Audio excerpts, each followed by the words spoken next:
Halo guys, welcome back again to my channel. Bersama saya Hansen di sini, dan seperti biasanya setiap harinya saya akan membuatkan video seputar cryptocurrency. So, bagi teman-teman yang tertarik seputar cryptocurrency, boleh aja langsung like dan subscribe. Jangan lupa juga untuk hidupkan lonceng notifikasinya supaya nggak ketinggalan update terbaru seputar cryptocurrency. Oke, untuk video hari ini saya akan membahas sesuatu yang mungkin lagi ada di benak teman-teman dan teman-teman lagi bingung gitu ya. Yaitu kira-kira apa sih yang terjadi sekarang di market cryptocurrency, lalu kira-kira sekarang saya harus ngapain gitu, apa opsi terbaik yang bisa teman-teman lakukan gitu ya. Itu semua akan saya bahas di video kali ini, jadi teman-teman kalau tertarik stay tune terus sampai akhir video. Saya akan bahas semuanya dan langsung aja kita mulai videonya, let's go. Oke, jadi seperti biasa kita akan mulai dari coin market cap dulu.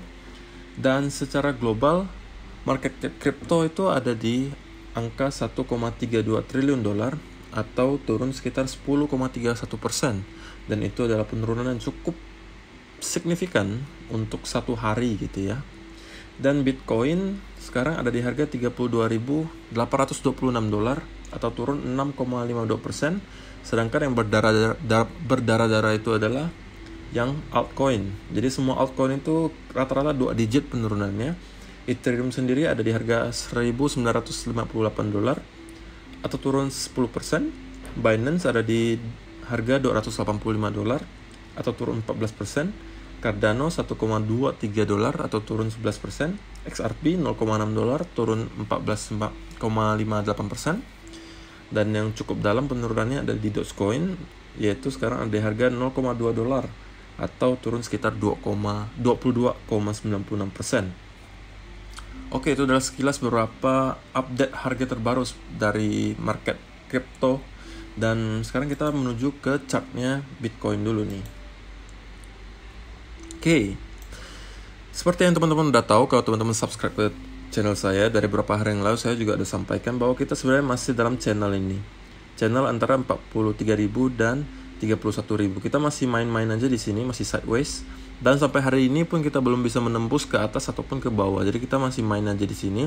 Dan kelihatannya Bitcoin udah bounce lagi ke atas. Dan ini ya belum tentu bakal bounce lagi ke atas ini.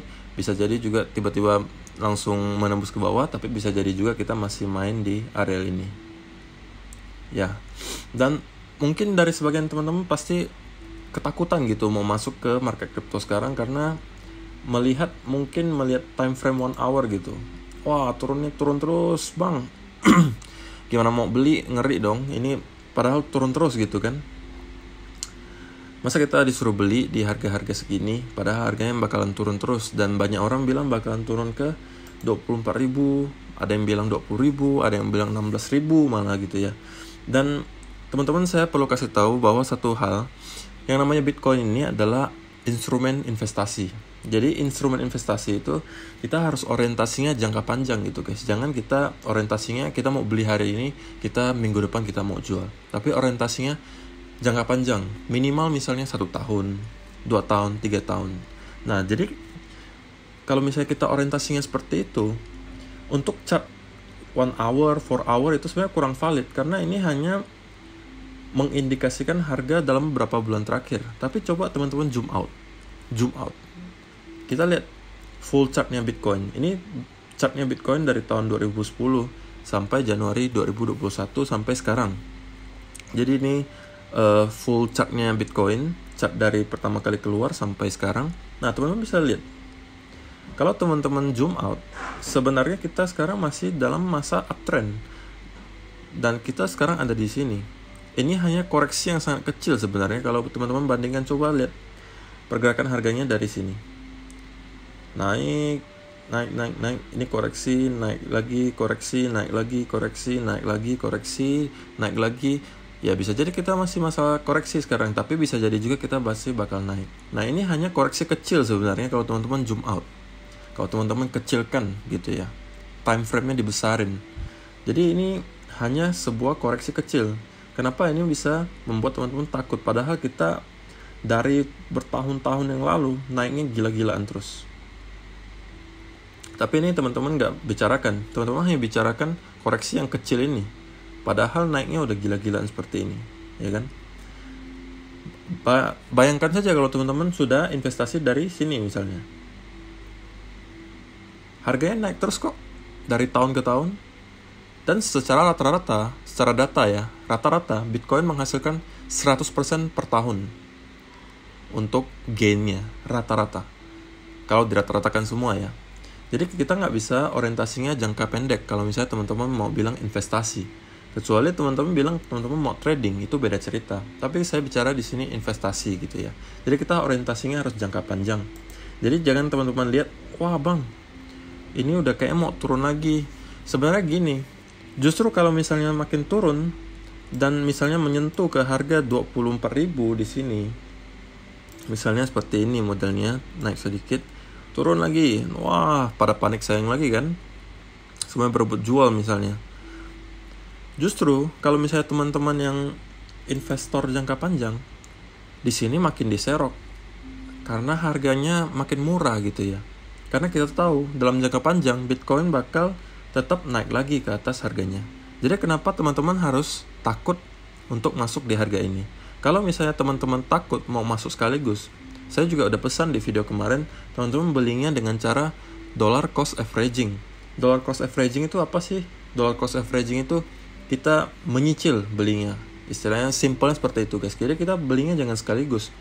Kalau misalnya teman-teman mempunyai dana 50 juta untuk dimasukkan ke Bitcoin, ya kalau misalnya di harga sekarang teman-teman masukin 10 juta dulu misalnya. Lalu kalau turun lagi misalnya, ya teman-teman masukin lagi 10 juta, masukin lagi 10 juta, masukin lagi 10 juta sampai mendapatkan harga rata-rata yang cukup murah gitu. Itu adalah cara yang benar dan mindset yang benar dalam menghadapi situasi Bitcoin sekarang ini. Jadi teman-teman harus zoom out pertama dan harus orientasinya diubah, mindsetnya diubah ke orientasi jangka panjang gitu.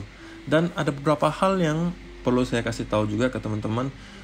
Kalau teman-teman panic selling sekarang, teman-teman saya kasih lihat ini deh berita.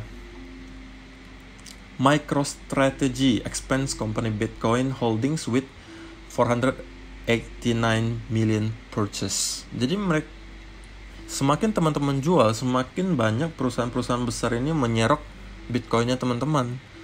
Inilah yang sebenarnya tujuan mereka membuat berita-berita buruk untuk menyebabkan panic selling supaya institusi-institusi besar ini bisa menyerok di harga murah. Teman-teman semuanya pada panik, mereka makin senang karena mereka mendapatkan harga yang lebih murah.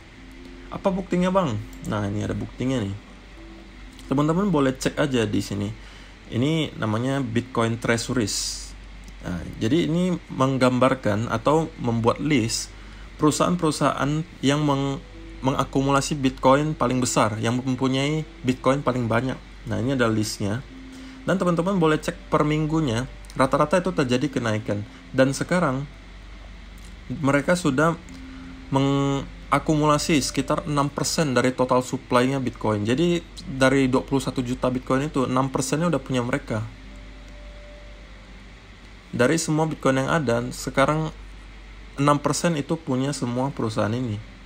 Dan angkanya semakin bertambah dari hari ke hari. Itu menunjukkan apa? Bahwa sebenarnya makin banyak institusi yang tertarik untuk membeli Bitcoin, sementara kita, pemain-pemain kecil, itu malah ketakutan untuk masuk gitu. Dan itu juga berarti sebenarnya harga sekarang itu sangat menarik gitu guys, dan bisa dibilang diskon. Karena kenapa? Orang pada berebut beli kok, pemain besar berebut beli. Kenapa kita takut gitu? Dan yang paling banyak di sini adalah MicroStrategy Incorporation. Yang tadi udah saya kasih lihat juga, itu punya Michael Saylor, dan mereka holdnya itu wah berapa nih? Ada 91.000 Bitcoin, bayangin. 91.000 Bitcoin. Kita mau beli satu aja ngeri gitu ya. Dan mereka mempunyai 91.000 Bitcoin. Dan mereka terus akumulasi. Semakin teman-teman jual, semakin mereka beli gitu. Dan untuk sekarang, Fear and Greed Index-nya Bitcoin itu masih dalam fase extreme fear. Seperti yang saya bilang, pasti sebagian dari teman-teman itu takut untuk masuk ke Bitcoin sekarang karena mungkin belinya di puncak kemarin. Bang, saya belinya di harga $60.000 bang. Gimana dong? Udah loss-nya 50%. Nah, itu berarti teman-teman belum terlalu mengerti bahwa sebenarnya kita belinya itu harus ketika fasenya koreksi guys, jangan ketika harganya meroket gila-gilaan teman-teman malah belinya di sana, itu salah gitu. Jadi ada konsep yang namanya, teman-teman mungkin udah pernah dengar juga, buy low sell high. Jangan dibalik, jangan di buy high sell low gitu kan. Jadi teman-teman belinya di harga rendah, jualnya di harga tinggi, bukan dibalik, belinya di pas harga tinggi, jualnya harga rendah. Kan itu yang terjadi di kebanyakan orang, ya kan. Belinya 60.000, pas turun ke 30.000 panic selling, dijual aja bang, aduh udah rugi 50%, jual aja bang. Nah itu mindset yang salah. Harusnya kita beli pas harganya lagi murah-murahnya, teman-teman beli cicil, dan dijual ketika harganya lagi meroket, naiknya gila-gilaan, itu udah dijual gitu. Itu yang benar. Dan harga yang murah itu datang ketika rata-rata fear and greed indexnya itu berada di area extreme fear. Dan sekarang ini, bukan hanya sekarang, now, yesterday, dan last month, itu semuanya indikatornya extreme fear. Jadi dalam sebulan terakhir ini fasenya selalu extreme fear, kecuali last week ya, cuma fear doang. Tapi itu pun masih dalam fase ketakutan. Dan ini ada chartnya dari tahun 2018. Ini adalah chart yang menunjukkan fear and greed index ya. Semakin rendah itu berarti makin orang ketakutan, semakin tinggi berarti euforianya semakin tinggi. Dan ini adalah yang terendah semenjak beberapa tahun yang lalu. Nah ini teman-teman bisa lihat, ini titik-titik terendah. Dan biasanya kalau menyentuh titik ini, tidak lama kemudian akan memantul ke atas. Berarti apa? Kita harus menyerok ketika orang, kan fear and greed index. Jadi teman-teman harus tamak, harus rakus ketika orang-orang itu pada ketakutan. Dan justru teman-teman harus ketakutan ketika orang-orang itu lagi rakus. Nah itu adalah konsep utamanya dari fear and greed index. Jadi semakin orang lagi ketakutan, seharusnya teman-teman melihat itu sebagai sebuah kesempatan untuk membeli. Nah berarti bang, saya harus beli semua dong sekarang karena udah extreme fear bang. Nah bukan begitu juga. Yang namanya investasi guys ya, seperti yang tadi saya bilang, kita harus orientasinya jangka panjang. Jadi kita cicil aja. Bukan berarti juga ketika saya bilang extreme fear, lalu besok tiba-tiba meroket ke 60.000. Nggak begitu juga caranya guys. Kita hanya tahu bahwa ke depan Bitcoin pasti akan menyentuh all time high-nya lagi di sekitar 64.000.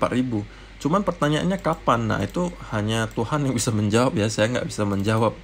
Yang saya tahu, saya hanya bisa serok ketika harganya lagi murah. Ya cicil. Nah justru keadaan seperti ini adalah keadaan yang paling baik untuk kita cicil. Ya kan, karena harganya lagi koreksinya sekitar 50%. Ketika harga sudah masuk all time high, itu kita udah cuannya hampir 100% gitu kan. Apalagi kalau menembus lagi. Nah itu cara yang benar, buy low, sell high. Beli rendah, jualnya tinggi. Jangan dibalik, jangan teman-teman belinya di sini. Bang, saya nyangkut bang, belinya 64.000. Gimana dong? Sekarang udah 32.000, masa nggak saya jual? Nah, itu pertama, kesalahan teman-teman. Yang pertama, teman-teman belinya di puncak. Namanya grafik kayak gini guys, itu nggak ada yang bergerak langsung naik terus, pasti ada koreksinya. Teman-teman lihat aja nih, ketika naik koreksi dulu. Nah inilah justru saat paling tepat untuk teman-teman beli, bukan ketika meroket seperti ini. Nah jangan beli di sini, orang udah naiknya gila-gilaan kok, kenapa harus dibeli lagi di sini? Tunggu lagi mereka koreksi itu. Nah ketika koreksi beli lagi, naik lagi jual di sini misalnya. Atau teman-teman mau hold ya, lebih bagus di hold gitu ya, jangka panjang. Tapi pada intinya jangan beli ketika harganya lagi roketnya gila-gilaan gitu. Nah ini sekarang juga lagi masa koreksi. Nah ini juga adalah suatu kesempatan untuk teman-teman. Nah itu adalah cara yang paling baik menurut saya untuk menghadapi situasi sekarang ini. Pertama, ubah mindset teman-teman ke orientasi jangka panjang. Kedua, teman-teman perlu tahu bahwa sebenarnya pemain-pemain besar sekarang malah makin senang kalau teman-teman menjual semua Bitcoin teman-teman, karena mereka serok aja terus. Karena harganya menurut mereka menarik di sini. Nah, ketiga, teman-teman mindsetnya juga harus diubah. Jangan buynya di harga tinggi, jualnya di harga murah. Harus dibalik, buy low, sell high gitu ya. Nah, keempat, teman-teman harus belinya dollar cost averaging kalau di kondisi sekarang ini, karena masih belum ada kelihatan arah yang pasti mau naik atau turun di sini. Oke, itu adalah beberapa hal saran dari saya.